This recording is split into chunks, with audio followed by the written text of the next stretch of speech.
आप देख रहे हैं खबरों, तबसरों और तज्जियात पर मबनी पाकिस्तान का सबसे मोतबर न्यूज शो दुनिया, कामरान खान के साथ।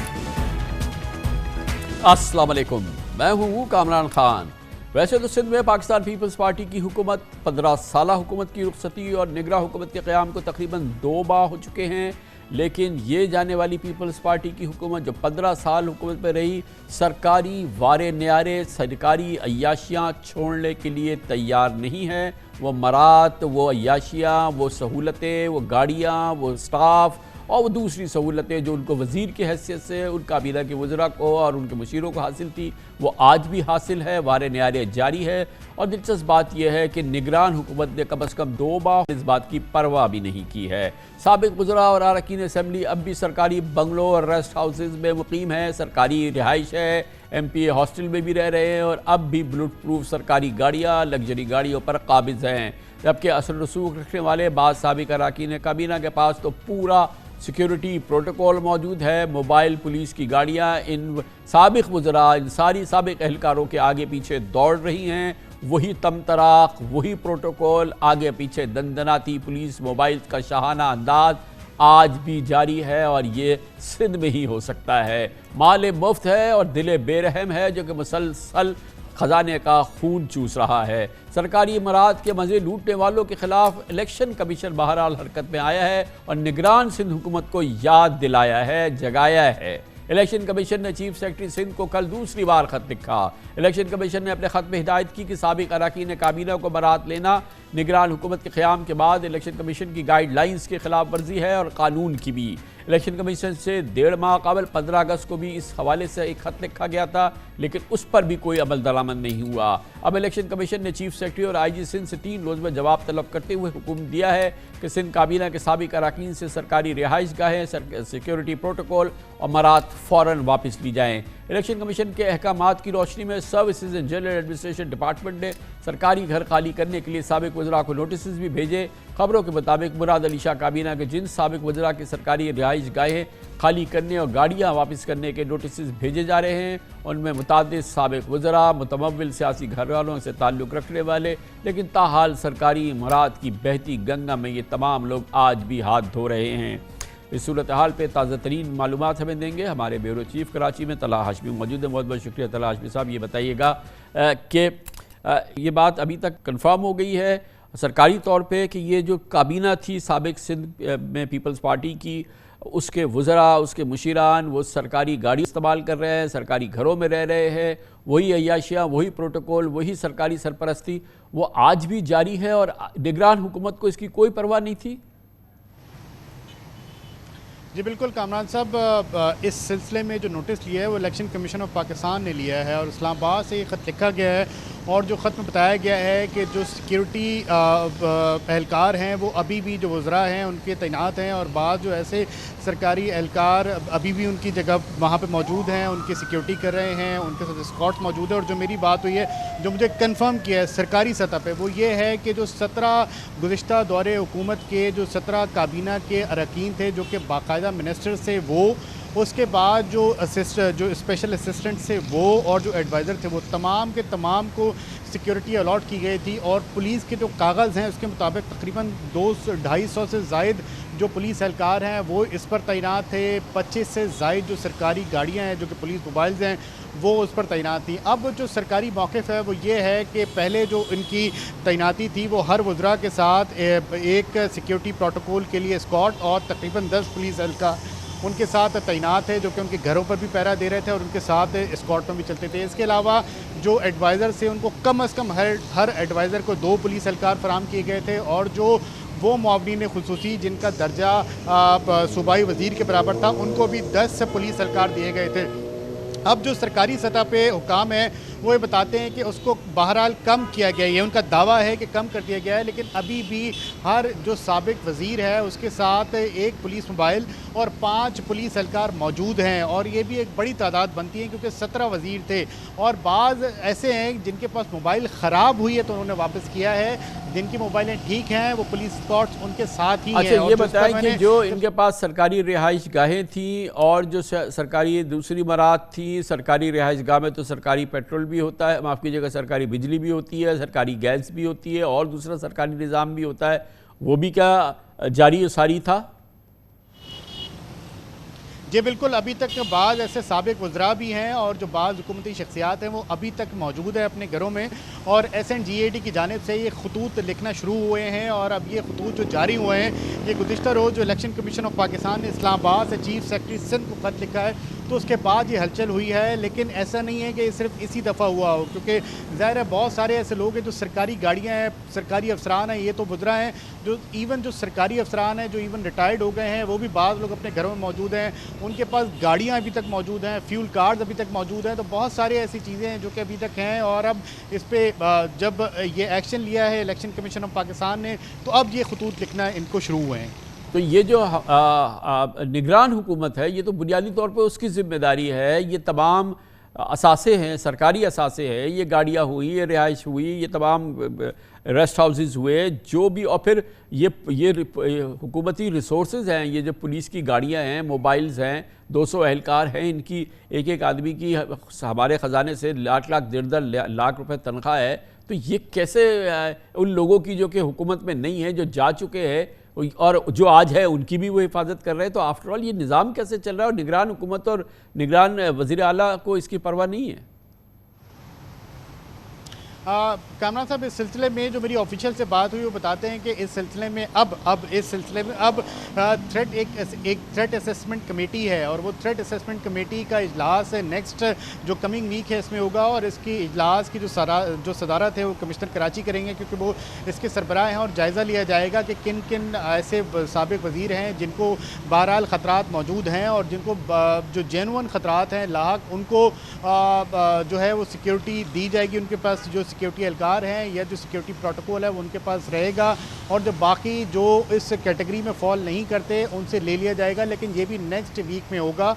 और वो ये कहते हैं कि चूँकि जब साबिक वज़रा हैं तो उनके पास ये सिक्योरिटी पहले से थी, हमने आधी कर दी है, पहले 10 थे, अब हमने 5 कर दिए हैं। तो फिर भी इन 5 के लिए भी जो स्क्रूटनी कमेटी है, जो कि थ्रेट असेसमेंट कमेटी है, उसका इजलास कमिंग वीक में होगा, और फिर उसके बाद फैसला किया जाएगा कि किन के पास ये रहने दिया जाए और किन के पास नहीं। लेकिन बहरहाल जो मौजूदा निगरान हुकूमत है, उनके जो वज़ीर हैं, उनके पास भी सिक्योरिटी एहलकार मौजूद हैं। बहुत बहुत शुक्रिया। तला हाशमी हमारे साथ मौजूद थे। कभी कभी तो लगता है कि हमारे मुल्क में माफिया राज है।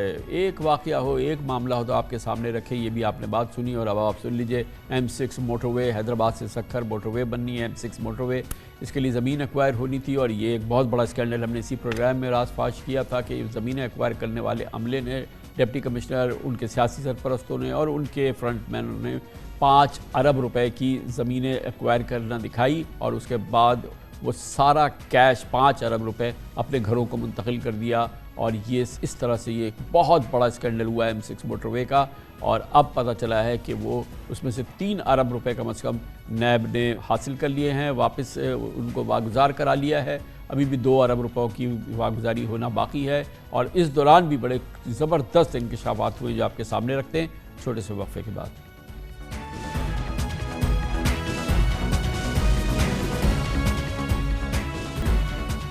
पीपल्स पार्टी 15 साल सिंध पर हुक्मरानी के बाद रुखसत हो गई, मगर उसके दौर की करप्शन और नाअहली के स्कैंडल बदस्तूर सामने आ रहे हैं।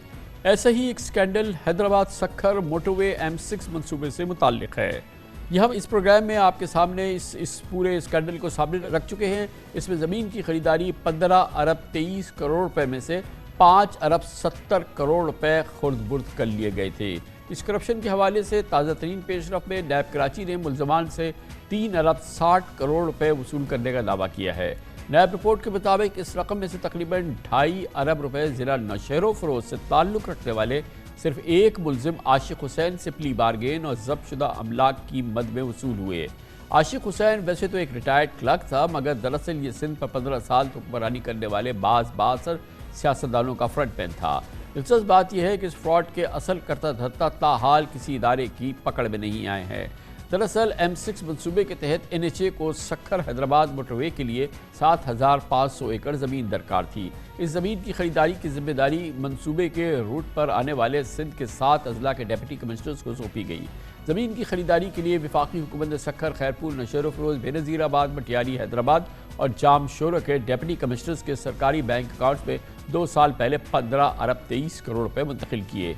इस रकम में ज़िला मटियाली और ज़िला नशर फरोज के डिप्टी कमिश्नर ने सिंध हुकूमत के करता धर्ताओं, सिंध बैंक की इंतजामिया और प्राइवेट ठेकेदारों की मिली भगत से 5 अरब 70 करोड़ रुपए ओपन चेक से निकलवा कर खुर्द-बुर्द कर लिए। हमने 1 साल पहले भी इस बड़े फ्रॉड का इंकशाफ अपने प्रोग्राम में किया। सिंध एंटी करप्शन के बाद नैब और FIA ने इस मेगा स्कैंडल की तहकीकात को टेक ओवर किया।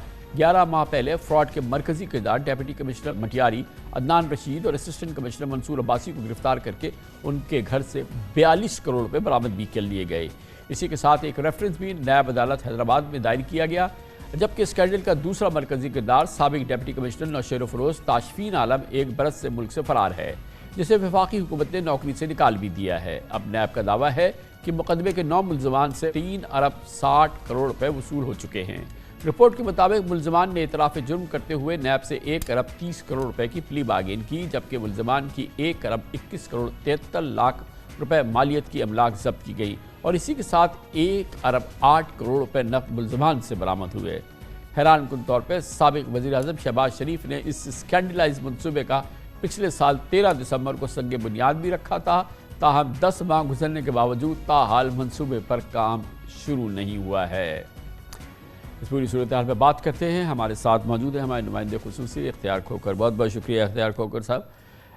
अभी पहले तो ये सवाल है कि 3 अरब और ये कुछ रुपए वसूल हो गए हैं, ये टोटल 5.5 अरब रुपए खा लिए गए थे, स्ट्रेट कैश बैंक से निकाले गए और खुर्द-बुर्द कर दिए गए। क्या खबर है, बकिया 2 अरब कहाँ पहुँचे? जी खान साहब, ये जो 3 अरब 60 करोड़ रुपए की बात हो रही है, तो इसमें तकरीबन 2.25 अरब के जो हैं वो तो कैश है, यानी कि 1 अरब रुपए मुलजमान से कैश की सूरत में पकड़े गए उनके घरों से, और तकरीबन 1 अरब 20 करोड़ रुपए की उन्होंने प्ली बार्गेन की है। यानी कि ये भी अभी प्ली बार्गेन की रकम किस्तों में मिलेगी। अभी ये ज़ाहिर है प्ली बार्गेन का अपना एक कानून है और मुलजमान को रियायत दी जाती है कि वो किस्तों में दें। बाकी जो तकरीबन 2.25 अरब रुपए के जो है वो अमलाक बताई जा रही है, वो प्रॉपर्टीज़ हैं और वो फ्रीज़ हुई हैं, और उनमें से अभी ये उसको हम जो मैंने बात की है मुख्तलिफ कानूनी माहिरीन से, तो हम उसको फ्रीज शुदा ये जो इमलाक हैं इसको क्या रिकवरी के दायरे में ला सकते हैं कि नहीं, क्योंकि अभी तो इसका एक बाकायदा कोर्ट के ज़रिए प्रोसेस होना है कि ये अगर इनके इमलाक में आती हैं, नेब के दायरे में आती हैं, नेब की को मौसूल मतलब सरेंडर करते हैं या नहीं करते अलग मामला है। तो देखा जाए तो जो 5 अरब 70 करोड़ रुपए जो फ्रॉड की रकम है, उसमें से अमली तौर पर जो नेब को मिले हैं जो कैश और प्ली बार्गेन की सूरत में, वो तकरीबन 2.25 अरब रुपए हैं। तो अभी भी तकरीबन 3 अरब रुपए का जो मामला है, 3.5 अरब रुपए का मामला वो रहता है। अगर इमलाक को मिलाई जाए तो फिर भी 2 अरब रुपए का बनता है। तो अभी ये कहते हैं कि तकरीबन कोई 1 अरब रुपए, इनका दावा ये है कि जी मुख्तलिफ जो खातेदार हैं ज़मीनों के उनको मुंतकिल हुए हैं, फिर भी 2.25 अरब रुपए का मामला अभी अच्छा है। ये बताएं कि इसका जो एक मरकज़ी कैरेक्टर आइडेंटिफाई हुआ है आशिक हुसैन नौशेर फरोज का, जो ये रिटायर्ड क्लर्क है जिसके बारे में कहा गया कि ये फ्रंट मैन था 2.5 अरब रुपए क्योंकि इसके पास से या उसके असासे मिले हैं, तो किनका फ्रंट मैन था वो तो उसने बता दिया होगा कि मैं किसका फ्रंट मैन था। खान साहब वो तो सारी दुनिया को पता है कि ये नौशेर फरोज के एक साबिक MPA साहब हैं, उसका फ्रंट मैन था, और उस MPA साहब ने हालांकि तरदीद की है मीडिया में आकर, लेकिन नौशेर फरोज क्या पूरी दुनिया को पता है कि उनके जितनी भी इलेक्शन मुहिम थी वो चलाते थे, और उनका जो जितने फार्म हाउसेस थे उनको वो संभालते रहे, और अभी भी वो जब आज़ाद हो गए प्ली बार्गेन करके अभी भी उन्हीं के साथ हैं। तो सिर्फ वो MPA नहीं, उस MPA के भी ऊपर जो करता धरता हैं और जो हाई कमांड है हुकाम की, साबिक हुकाम की, ये ताने बाने जाके उन तक मिलते हैं, क्योंकि वो सारे मामला उनका रिकॉर्ड कोई नाम नहीं है।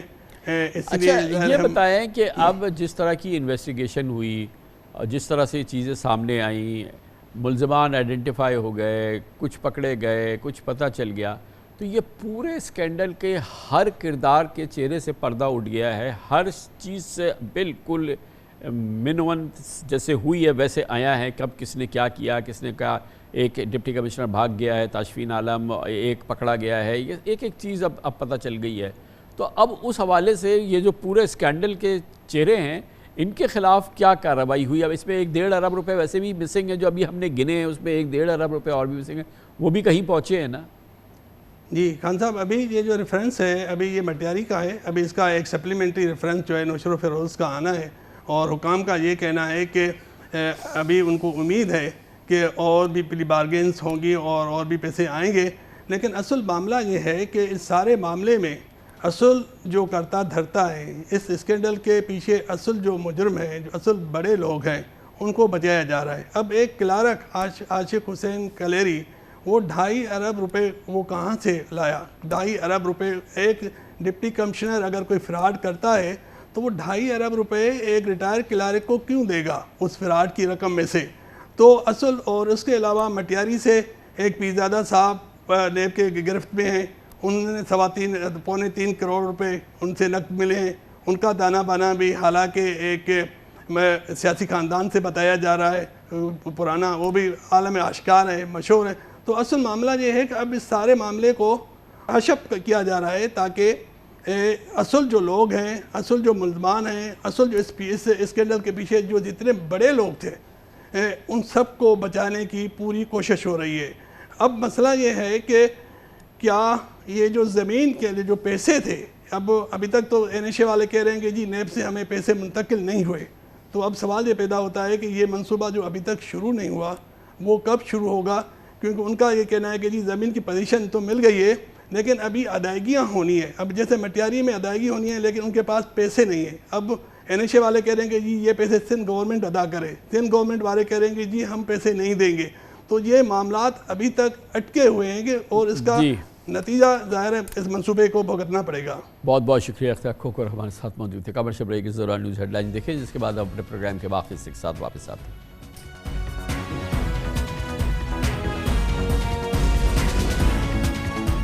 पाकिस्तान में गैर कानूनी मुकीम अफगान बाशिंदों की बेदखली का सिलसिला जारी है। 2 दिन से ख़वातीन, बुजुर्ग और बच्चों समेत सैकड़ों गैर रजिस्टर्ड अफगान पनाहगज़ीनों का इनकला हो रहा है और गैर कानूनी तारकीन ट्रकों और दीगर गाड़ियों में तुर्कम के बॉर्डर के रास्ते अफगानिस्तान रवाना हो रहे हैं। मुल्क भर में गैर कानूनी तौर पर मुकीम अफगान बाशिंदों की डेटा की तैयारी और मुजरमाना सरगर्मियों में मुलव्वस अफगान शहरियों की गिरफ्तारियां भी हो रही हैं। SIFC की एपेक्स कमेटी ने नेशनल एक्शन प्लान के तहत फैसला किया है कि 1 नवंबर से पाक अफगान बॉर्डर से नकलो हरकत सिर्फ पासपोर्ट और वीज़ा पर होगी और इस डेडलाइन के बाद गैर कानूनी तारकीन वतन की प्रॉपर्टीज जब्त कर ली जाएंगी। इससे पहले हवाला हुंडी और डॉलर की स्मगलिंग और अफगान ट्रांजिट ट्रेड की आड़ में गैर कानूनी तिजारत पर पाबंदी लगाई जा चुकी है, जिसके बाद इंटरबैंक में डॉलर 307 रुपये से 25 रुपये सस्ता होकर आज 282 रुपये का हो गया है। कल इस्लामाबाद में पाकिस्तान और अफगानिस्तान के सिफारतकारों के दरमियान एक अहम मुलाकात भी हुई, जिसमें अफगानों की वापसी के TORs पर बात हुई। खबरें हैं कि गैर कानूनी मुकीम अफगान बाशिंदों की वापसी के मामले पर मुल्क भर की 5 बड़ी जेलों में FIA इमिग्रेशन काउंटर बनाने का फैसला किया गया है। गैर कानूनी मुकीम अफगान महाजरीन की इत्तला के लिए टोल फ्री नंबर भी जारी किया जाएगा। और फॉरेन ऑफिस की तर्जुमान मुमताज़ ज़हरा बलोच ने कल एक इंटरव्यू में कहा है कि पाकिस्तान रजिस्टर्ड अफगान महाजरीन के खिलाफ नहीं, बल्कि सिर्फ गैर कानूनी तौर पर मुकीम अफगान बाशिंदों के खिलाफ कार्रवाई कर रहा है। बेशक ये इक़दाम पाकिस्तान की अंदरूनी सलामती और माशी बेहतरी की कलीदी ज़रूरत है, लेकिन इस पर अमल दरामद के लिए फूक फूक कर कदम रखना होगा। अफगान बाशिंदों की गैर मुतनाज़ा तरीके से अपने घरों को वापसी निगरान हुकूमत के तहत रियासती इदारों की सलाहियत का इम्तहान होगा। माहिरीन और तजुर्बेकार अफगान उमूर के माहिरीन का कहना है कि इंतहाई एहतियात और ज़बरदस्त प्लानिंग के ज़रिए ही इस इनक़ला की हकीकी नताइज हासिल किए जा सकते हैं। तमाम इस कार्रवाई को दरपेश चैलेंजेस से निपटने की तैयारी और मुकम्मल होमवर्क ज़रूरी होगा। सिफारतकारी और खारजा उमूर के माहिरीन हमें इंटरव्यू में ये तबसरा कर चुके हैं कि 40 साल से मुकीम अफगान बाशिंदों को 4 हफ्ते की डेडलाइन देने से मसाइल भी पैदा हो सकते हैं। इंतहाई एहतियात, इंतहाई ज़िरक और इंतहाई होशियारी से हमें ये मिशन तकमील तक पहुँचाना होगा। इस वक्त तकरीबन 11 लाख अफगान बाशिंदे गैर कानूनी तौर पर पाकिस्तान में क़याम पजीर हैं, जिनमें 3 लाख से ज़ायद पिछले 2 साल के दौरान अफगानिस्तान में तालिबान हुकूमत के क़याम के बाद पाकिस्तान में दाखिल हुए हैं। निगरान हुकूमत के लिए गैर कानूनी तौर पर मुकीम अफगानों को बेदखल करना बहुत मुश्किल चैलेंज होगा। बेशतर अफगानों ने नादरा के अफसरान की मुबैना अमली भगत से शनाख्ती कार्ड हासिल कर रखे हैं। उन्होंने पाकिस्तान में करोड़ों अरबों रुपए के कारोबार शुरू किए हुए हैं या उन्होंने जो प्रॉपर्टीज़ खरीदी हैं उनमें मुकामी अफराद के साथ उनकी शराकत दारी है। ऐसे में निगरान हुकूमत के लिए ये तयन करना मुश्किल होगा कि कौन से अफगान गैर कानूनी मुकीम हैं।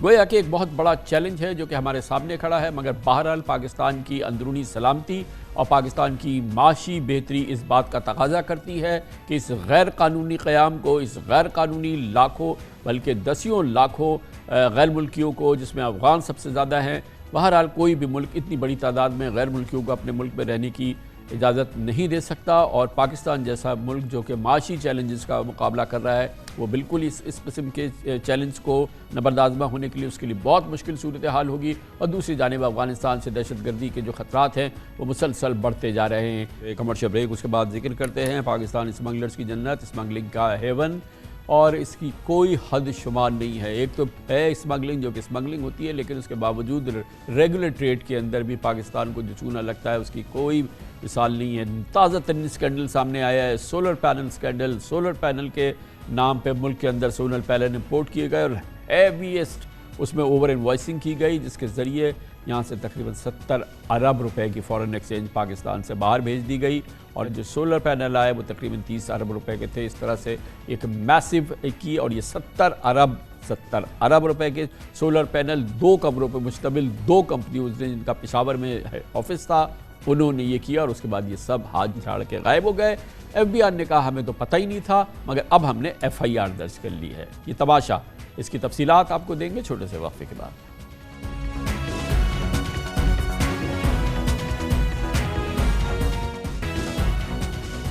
कभी कभी तो लगता है कि पाकिस्तान में किसी माफिया का राज है जो पाकिस्तान को बख्शने के लिए तैयार नहीं। इस मरतबा सोलर पैनल की इंपोर्ट में 69 अरब रुपए की ओवर इनवॉइसिंग का स्कैंडल सामने आया, 69 बिलियन, जिसका FBI की जानिब से सेनेट की कमेटी बराए ख़जाना को जमा कराई गई रिपोर्ट में मज़ीद कन्फर्मेशन हुई है। अब कमेटी ने FBI को पिछले 5 साल के दौरान सोलर पैनल बरामद करने की आड़ में मनी लॉन्ड्रिंग करने वालों की मुकम्मल तहकीकात करने को कहा है।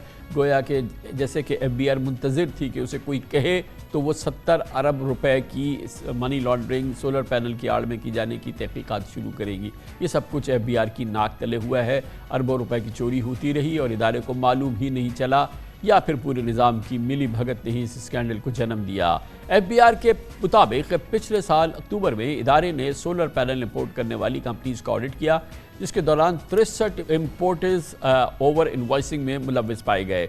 सेल्स टैक्स डिक्लेरेशन से बात सामने आई कि 72 अरब रुपए मालियत के इंपोर्ट किए गए सोलर पैनल लोकल मार्केट में 43 अरब रुपए में फ़रोख्त किए गए, और जो ओवर इनवॉइसिंग की बहुत बड़ी मिसाल थी। 2 रोज़ कबल मेंबर FBI ने सेनेट कमेटी को बताया कि सोलर पैनल की इंपोर्ट पर 21 बैंकों से तफसीलात भी मांगी गई हैं, मगर एक इंपोर्टर ने 14 अरब रुपए, दूसरे ने 11 अरब रुपए कैश बैंकों में जमा करवाए। मेंबर FBI के मुताबिक अगर मुताल्लिका बैंक्स पहले चौकन्ना हो जाते तो मनी लॉन्ड्रिंग को रोका जा सकता था। कमेटी के चेयरमैन सलीम मांडवीवाला ने रिमार्क्स दिए कि सोलर पैनल के इंपोर्टर्स ने गुज़िश्ता 5 बरसों में 69 बिलियन रुपीस की मनी लॉन्ड्रिंग की, मगर FBI को खबर तक न हुई। कमेटी के कुछ मेंबरान और चेयरमैन चाहते थे कि मामला FIA को भिजवाया जाए, क्योंकि ये सब FBI की नाक के नीचे होता रहा, लेकिन मेंबर FBI ने कहा कि तफ्तीश जारी है और इदारे को मज़ीद वक्त चाहिए। इजलास में शरीक स्टेट बैंक के डेप्यूटी गवर्नर का कहना था कि FBI के कसूरवार बैंक्स को ठहराया गया है। FBI ये बताए कि उन्हें डेटा कहाँ से मिला। उन्होंने कहा कि मामले की तहकीकात स्टेट बैंक ने ही की है, मुतल्लिका इदारों को रिपोर्ट्स भी भेजी हैं। FBI की रिपोर्ट के मुताबिक सोलर पैनल्स की दरामदी ड्यूटी और मकामी सप्लाई पर सेल्स टैक्स न होने की वजह से इसमें ओवर इनवॉइसिंग और ट्रेड बेस्ड मनी लॉन्ड्रिंग के ज़्यादा केसेस हुए हैं। रिपोर्ट में कहा गया है 2017 से 2022 के दरमियान सोलर पैनल्स की दरामदात में नुमाया इजाफा हुआ, जिसके साथ गैर कानूनी मालियाती सरगर्मियों के लिए ड्यूटी और टैक्स फ्री इंपोर्ट्स का नाजायज़ फ़ायदा उठाने वाली शेल कंपनीज़ और डमी कंपनीज़ का भी सामने आया है और इंकशाफ हुआ है। जब जिस स्कैंडल से आप पर्दा उठाएं आपके सामने आ जाता है 50 अरब रुपए का स्कैंडल, 70 अरब रुपए का, ये तकरीबन 70 अरब रुपए से ज़्यादा की मनी लॉन्ड्रिंग का स्कैंडल है। इस पर बात करते हैं, हमारे साथ मौजूद है जनाब सलीम मांडवीवाला, चेयरमैन सेनेट कायमा कमेटी बराए ख़जाना। बहुत बहुत शुक्रिया मांडवीवाला साहब। ये बताइएगा कि ये बात आप सेनेट की कायमा कमेटी में भी लाए हैं और अब ये मीडिया वगैरह में भी आई है, कुछ डिटेल्स हमें बताइए ना कि ये किस तरह से अनकवर हुआ है पूरा ये जो रैकेट था। सर, इसकी एविडेंस तो हमारे पास आ गई है, पूरी रिपोर्ट मैं आपसे शेयर भी कर दूंगा जो एफबीआर ने हमें रिपोर्ट दी है। मगर मसला ये है ना कि सर ये इतने सालों से ये स्कैम चल रहा था, ये अब जाके कहीं डिटेक्ट हुआ है क्योंकि कुछ सोलर के जो जेन्युइन कंपनीज हैं जो यहाँ सोलर लगाती हैं, इंस्टॉल करती हैं, उन्होंने ये कंप्लेन की कि जी हमें समझ नहीं आ रही कि ये इतने सोलर पैनल्स कौन मंगा रहा है और ये कहाँ लग रहे हैं, and this is a mystery. तो उस पे हमने उसको एफबीआर को बुलाया, कॉमर्स को बुलाया और स्टेट बैंक को इवेंचुअली बुलाया, क्योंकि इसमें सिर्फ 2 पार्टियां थीं जिन्होंने 40 बिलियन के सोलर पैनल्स मंगाए जो पेशावर में थी, और वो उनकी कोई ऐसी हैसियत नहीं थी कि वो बिलियन क्या, वो कोई लाखों के भी सोलर पैनल मंगा सकते थे। तो ये जब डिस्कवर हुआ तो हमने जब इनसे रिपोर्ट मंगाई तो उन्होंने हमें रिपोर्ट दी, मगर the mystery starts from there कि ये लोग कब से ये सोलर पैनल मंगा रहे थे, कब से ये ओवर इनवॉइसिंग कर रहे थे, और eventually this amount went to 69 billion. तो ये समझ से बाहर है कि उन्होंने 25 बिलियन रुपए जमा कराए में कैश ये सोलर इंपोर्ट्स के लिए, जिसके लिए ओपन अकाउंट पे ये सोलर पैनल आते थे और ये क्लियर हो जाते थे। किसी ने इसका नोटिस नहीं लिया, और इतने सालों से अगर एज पर एफबीआर क्लेम कि ये हो रहा है, और हमने इसको इसलिए नहीं देखा कि जी इस पे कोई टैक्सेस नहीं है। अरे भाई टैक्सेस नहीं है, बट आप प्राइस फिक्स करते हैं, वैल्यूएशन करते हैं, तो ये तो कोई बात नहीं है कि जी अगर इस पे टैक्सेस नहीं है तो आपने देखा ही नहीं कि 10 सेंट में भी सोलर आ रहा है, 16 सेंट में भी सोलर आ रहा है, 20 सेंट में भी सोलर आ रहा है। तो it became more and interesting the case. और अब पोजीशन ये है कि एफबीआर ने सिंपली ये जवाब दे दिया कि जी हमने एफआईआर काट दी। अरे भाई एफआईआर काटने का क्या मतलब है? एफआईआर काटने का मतलब ये है कि वो लोग भाग, और खुद ही कह रहे हैं जी वो लोग मिसिंग है, उनका हमें कोई पता नहीं चल रहा, और अब हम कोई 4-5 और लोगों की एफआईआर काट रहे हैं।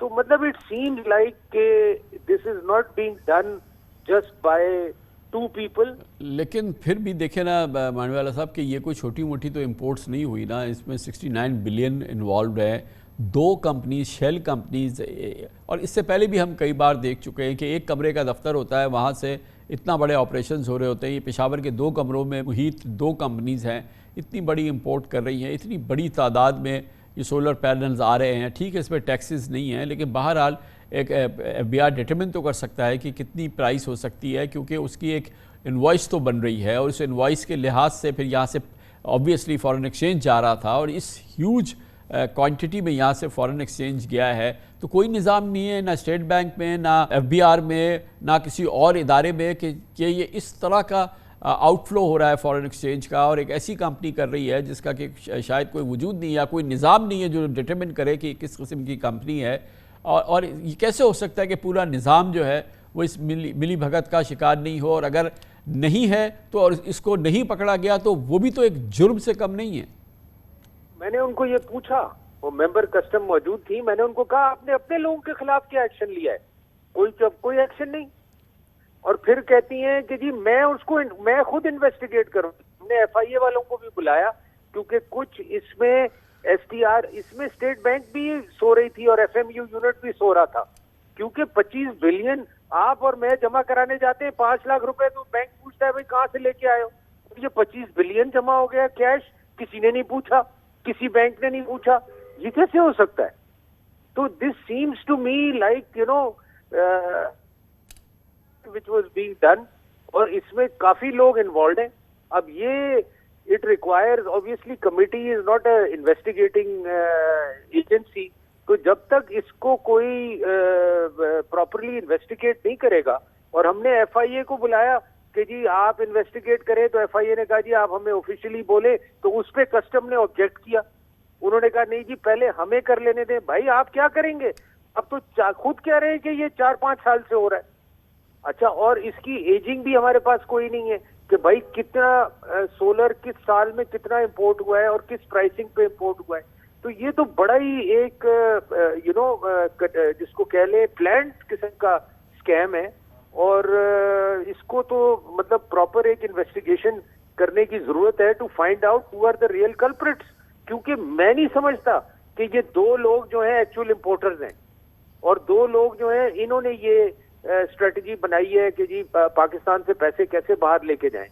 तो ये तो एक प्रॉपर, क्योंकि अब तो हमारे पास म्यूचुअल लीगल असिस्टेंस के भी है। जिस मुल्क में अच्छा एलसीज भी थर्ड कंट्रीज में खुली हैं, ये मजे की बात सुने आप, सोलर आ रहा है चाइना से, एलसी खुली है दुबई को, एलसी खुली है सिंगापुर को। This is not allowed under state bank rules, मगर वो बैंकों ने ओपन अकाउंट से खोली है और ट्रांसफर किए हैं पैसे। तो ये चीजें जो है ये बड़ी सीरियस है मेरी नजर में, और भी पता नहीं कितने आइटम्स में ये काम हुआ है, स्पेशली ये जब डॉलर की इंस्टेबिलिटी शुरू हुई है।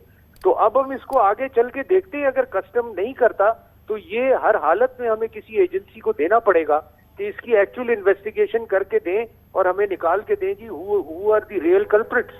अच्छा मांडीवाला साहब, क्योंकि आप सेनेट की स्टैंडिंग कमेटी और फाइनेंस के चेयरमैन हैं, ये भी एक बड़ी दिलचस्प बात है कि 25 अरब रुपए मुसलसल जो है वो कैश की सूरत में बैंक में जाते थे।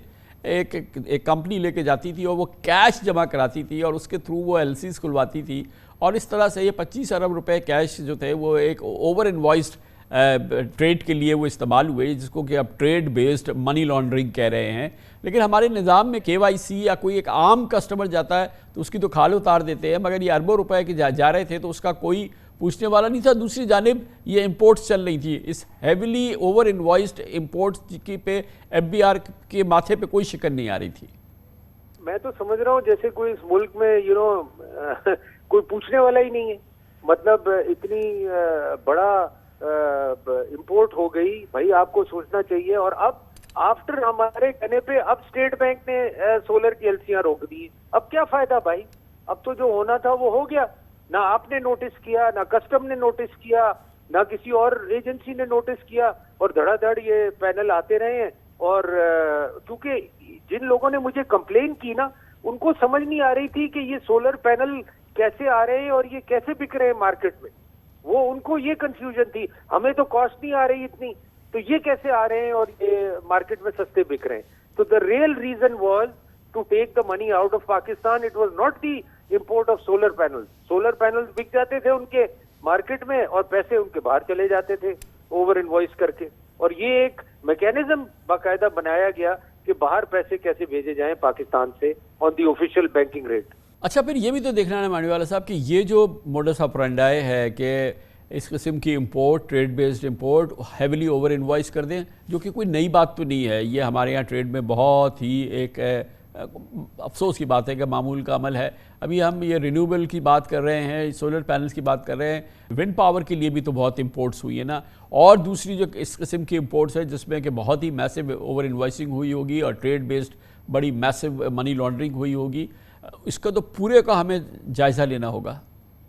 बिल्कुल सर, ये तो जितने टैक्स फ्री आइटम्स हैं उनको अब हमें स्क्रूटनाइज करना पड़ेगा कि उनमें क्या हो रहा है, उनकी इंपोर्ट्स कैसी कर रही हैं और कौन लोग ये इंपोर्ट कर रहे हैं। अब आप सोचें वो 12 बाय 14 के कमरे में पेशावर में एक ही बिल्डिंग में 2 लोग बैठे हुए हैं, 2 पार्टियां हैं और वो 40 बिलियन की इंपोर्ट कर रही है। मैं मतलब बिजनेस में होके 40 साल में 40 बिलियन की इंपोर्ट नहीं सोच सकता।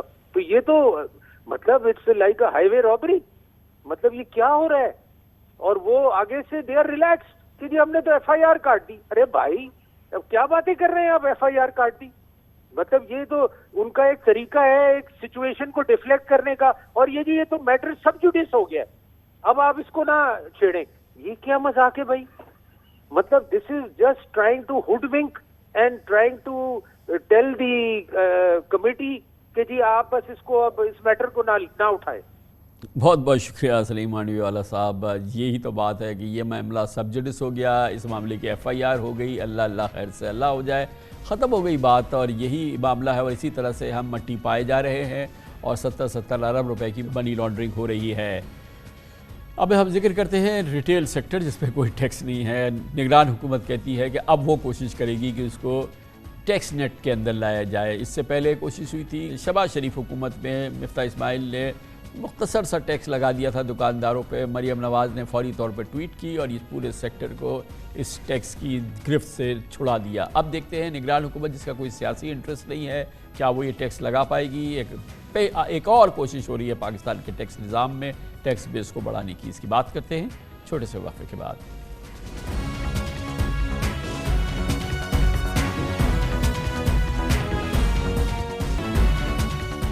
मुल्क की मईशत की सबसे बड़ी तशवीश ये है कि हुकूमत का अखराजात के मुकाबले में टैक्स वसूली का हुजूम बहुत कम है।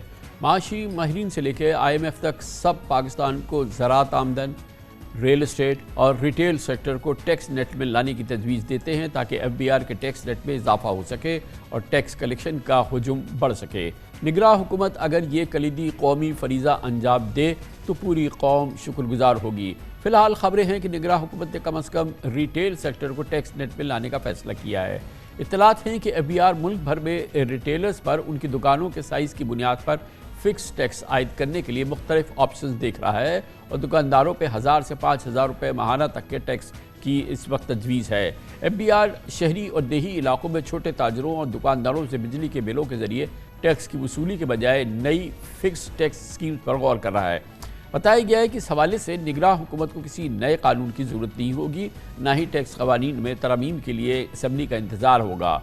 मौजूदा कवानीन में ही FBR को रिटेलर से मुतालिक टैक्स स्कीम मुतारिफ कराने का इख्तियार हासिल है।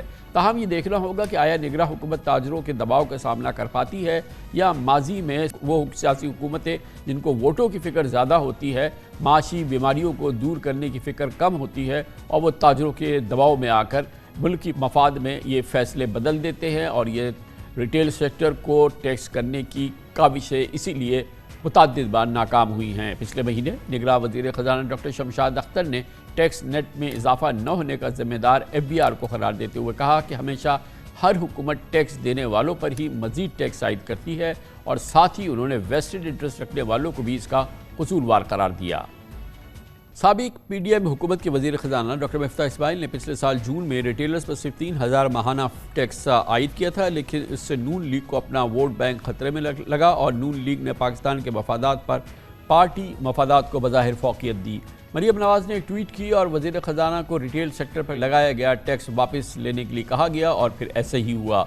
अब देखते हैं कि निगरां हुकूमत जिसका कोई सियासी मफाद नहीं है, रिटेलर्स, रियल इस्टेट और ज़राअत आमदन पर टैक्स आयद करती है या नहीं।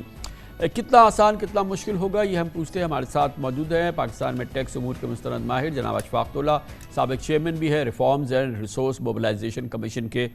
बहुत बहुत शुक्रिया तोला साहब। ये बताइएगा, बाज़ लोग माहिरीन कहते हैं कि रिटेल सेक्टर पे अगर विल हो तो टैक्स आयद करना कोई मुश्किल काम नहीं है, ये चंद दिनों की बात है, जबकि दूसरी जानिब ये कहा जाता है कि इसके साथ इतना बड़ा वेस्टेड इंटरेस्ट अटैच है, सियासतदानों की इतनी मजबूत लॉबी है कि ये एक जुए शीर लाने से कम नहीं। आप क्या समझते हैं कि एक ऐसी हुकूमत जिसके कोई पॉलिटिकल इंटरेस्ट नहीं है, जिसके जो वेस्टेड इंटरेस्ट को रिप्रेजेंट नहीं करती, क्या उसको ये काम करना चाहिए? बिस्मिल्लाहिर्रहमानिर्रहीम। कामरान साहब, आपने बड़ी डिटेल में बातें की हैं, मैं थोड़ा सा तामुल से इसका जवाब दे देता हूँ। ये जो पिछली गवर्नमेंट थी इसमें ये हमारी रिपोर्ट में ये तीनों सेक्टर्स को हमने एड्रेस किया हुआ है। रियल इस्टेट सेक्टर को मैं बाद में आपको एड्रेस करता हूँ, पहले दुकानदारों पे हम आ जाते हैं। दुकानदारों के ऊपर जो ये टैक्स लगना था, हमने दुकानदारों से ये एग्री करा लिया था रिटेल सेक्टर से, और मेरे साथ मैंने ही नेगोशिएशन किए थे, 4 FBR के मेंबर, मौजूद मेंबरान भी शामिल थे। उसकी मद में हमें 300 अरब रुपए का टैक्स आना था। और ताजिर, ये जितने भी ताजिर बरादरी के लोग हैं, सारे डेलीगेशन बना के आए थे और उन्होंने हमसे एग्री किया था कि हम जहाँ पर परचेजेस करते हैं वहाँ आप हमसे 1% टैक्स ले लें, वो हमारी मिनिमम टैक्स होगी। अगर हमारी करोड़ रुपए से ज़्यादा का टर्नओवर हो और करोड़ से नीचे टर्न हो तो फिक्स फुल एंड फाइनल होगी। उसकी एग्रीमेंट के बावजूद मैंने ये बात उस वक्त के चेयरमैन FBR को बता दी थी कि जी ये आप लगा सकते हैं। और कुल हमारा जो हुजूम है, जो मेरे अंदाजे के मुताबिक 40 खरब की सेल एंड परचेजेज हमारी होती हैं, और उस 40 खरब में 10 खरब ऐसे हैं कि जो कि ऑफसेट हो जाते हैं, और 30 खरब ऐसे हैं जो रिटेल सेक्टर के थ्रू या तो इम्पोर्टेड आइटम या लोकल मैन्युफैक्चरिंग का जाता है। और ये आसान तरीका था कि अगर हम 1% लिख दें, और इस रिपोर्ट के अंदर इसमें हमने वाज़ेह तौर पे लिखा था कि इसके अलावा अगर आप कोई भी तरकीब लेके आएंगे तो वो मेरा ख्याल है कामयाबी की तरफ गामज़न नहीं होगी। आपने इरशाद फरमाया मिफ्ता इस्माइल साहब वाली स्कीम पे, उन्होंने ये किया था कि 3000 रुपये बिल पे उन्होंने कहा लगा देंगे, और ये मैंने उस वक्त, मैं नॉर्मली का चेयरमैन था, उस वक्त भी मैंने इनको ये कहा था कि आप एक काम करें कि अगर किसी के बिजली का बिल 100 रुपये है तो उसको आप 100 रुपये टैक्स लें अप टू 3000, और 3000 से ऊपर जो भी है वो मेरा ख्याल ले। तो उस वक्त भी मेरा ख्याल है FBR की टीम ने ये कहा कि जी हमें 42 बिलियन में से 29 बिलियन फिर नहीं आएगा। अच्छा, सिंपल एंड स्ट्रेट सॉल्यूशन बताए ना थोड़ा सा। ये सारा बैकग्राउंड, ये सारा ये पर्सपेक्टिव आपने दे दिया, मुझे सिंपल बता दें कि ये रिटेल सेक्टर को टैक्स करना है अगर निगरान हुकूमत को, सिंपल स्ट्रेट आप रास्ता बताइए। कामरान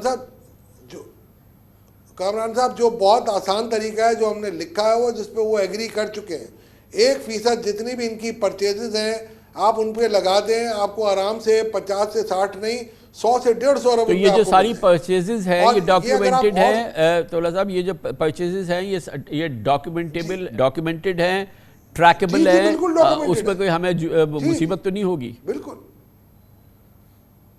कोई मुसीबत नहीं होगी। मैं, और ये आधे से ज़्यादा सेक्टर दे रहा है। 2 सेक्शन है इनकम टैक्स ऑर्डिनेंस के, 236G और 236H, उसके तहत अभी ये मैकेनिज्म चल रहा है। बाकियों का जो नहीं चल रहा, हम कह रहे हैं उनके आप मैकेनिज्म में इसमें फिट कर दें इसको। मैं नहीं समझता इसमें कोई प्रॉब्लम है।